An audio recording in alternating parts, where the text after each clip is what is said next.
67 वर्षों के शासनकाल में भारत के 14 प्रधानमंत्रियों ने भारत को जितने कर्ज में नहीं डुबाया था, उतना कर्ज भारत के 14वें प्रधानमंत्री 56 इंच के सीना वाले नरेंद्र मोदी ने डुबा दिया है।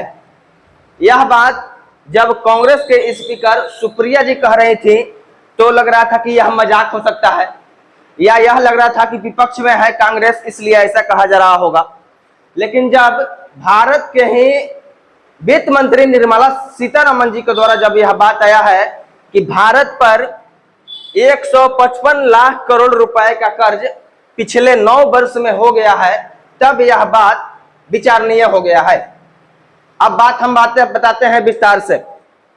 1947 से 2014 तक भारत को 14 प्रधानमंत्री मिले और इस दरमियान भारत पर कुल 67 वर्षों में 55 लाख करोड़ रुपए का कर्ज चढ़ा था। यानी देख सकते हैं 14 प्रधानमंत्रियों ने भारत पर 55 लाख करोड़ रुपए का कर्ज चढ़ाया। उसके बाद आते हैं 2014 में नरेंद्र मोदी जी, जो कहते हैं कि हमसे बेहतर प्रधानमंत्री न भारत को मिला था और नहीं मिलेगा। तो 9 वर्षों में 2014 से लेकर 2023 तक भारत को 155 लाख करोड़ रुपए का कर्ज चढ़ जाता है। यानी देख सकते हैं 55 लाख करोड़ जो 2014 में कर्ज था, वह 2023 मार्च में 155 लाख करोड़ रुपए हो जाता है। यानी कुल कर्ज की वृद्धि 100 लाख करोड़ की होती है। इतना ही नहीं, यह 155 लाख करोड़ कर्ज 2024 में के मार्च में जाकर 172 लाख करोड़ रुपया हो जाएगा। अभी बीजेपी पूरे देश में महाजन संपर्क अभियान चला रही है और अपने 9 वर्ष में किए गए कार्यों का विश्लेषण कर रही है। तो हमने सोचा कि क्यों नहीं भारत में 9 वर्षों में जो कर्ज चढ़ा हुआ है उसका भी एक विश्लेषण किया जाए। पता चला है कि बीजेपी जो है वह 2024 लोकसभा के लिए कमर कस चुकी है। अगर हम पूर्वी चंपारण की बात करें तो पूर्वी चंपारण के मोतिहारी में भी प्रत्येक दिन बीजेपी के जो कार्यकर्ता है वह जनता के बीच जा रहे हैं और अपने कार्यों की गिनती गिना रहे हैं। लेकिन कोई भी कार्यकर्ता इन चीजों की गिनती नहीं गिना रहे हैं कि भारत पर कितना कर्ज चढ़ गया है और यह कर्ज कैसे उतरेगा और इस कर्ज का निवारण कैसे होगा। अब हम आते हैं कि 2024 की जनसंख्या के अनुसार भारत में 130 करोड़ जनसंख्या थी। अगर 55 लाख करोड़ रुपए को डिवाइड करते हैं इस जनसंख्या से, तो प्रत्येक व्यक्ति 42,000 रुपए कर्ज में था। यानी भारत का प्रत्येक नागरिक, चाहे वह आप हो या हम हो, 42,000 रुपए प्रत्येक व्यक्ति पर कर्ज था। कब? वह 2014 तक। लेकिन 2023 में नौबत क्या आ गई है कि 2023 में अगर जनसंख्या की बात करें तो लगभग 140 करोड़ है भारत की जनसंख्या, और कर्ज जो है वह 155 लाख करोड़ रुपए हो गया है।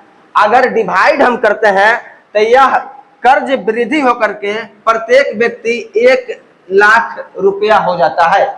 यानी प्रत्येक व्यक्ति पर कर्ज जो 2014 में 42,000 रुपया था, वही व्यक्ति पर कर्ज 1 लाख रुपया हो गया है।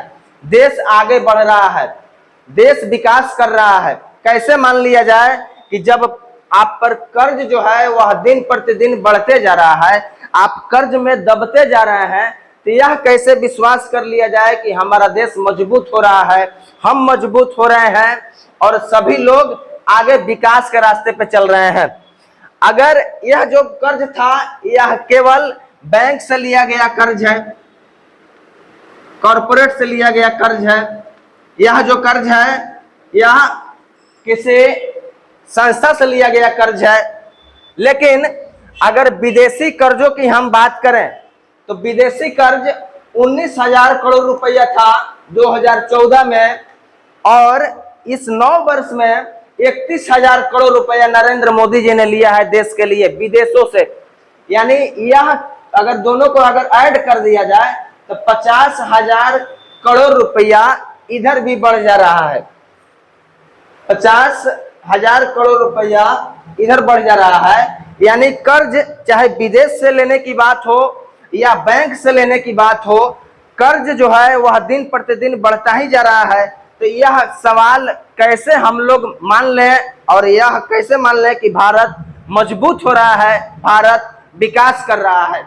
यह तमाम मुद्दा जो है वह 2024 लोकसभा के लिए बीजेपी छुपा रही है, यह संख्या, यह बात छुपा रही है। इसके बजाय जो कार्य हुए हैं, कहाँ रोड बना है, कहाँ नाला बना है, प्रधानमंत्री किसान सम्मान निधि योजना का लाभ किनको किनको मिल रहा है, किनको नहीं मिल रहा है, इसका ढिंढोरा पीटा जा रहा है, बजाय कि यह सारी जानकारी देने की। यह जो है यह फैक्ट बात है। और इन तमाम मुद्दों पर आपकी क्या प्रतिक्रिया है, हम आपसे जानना चाहेंगे। और इसी तरह के वीडियो के लिए आप लोग बने रहें। सब तक न्यूज के साथ मिलते हैं आप लोगों से अगले वीडियो में जल्द। जय हिंद।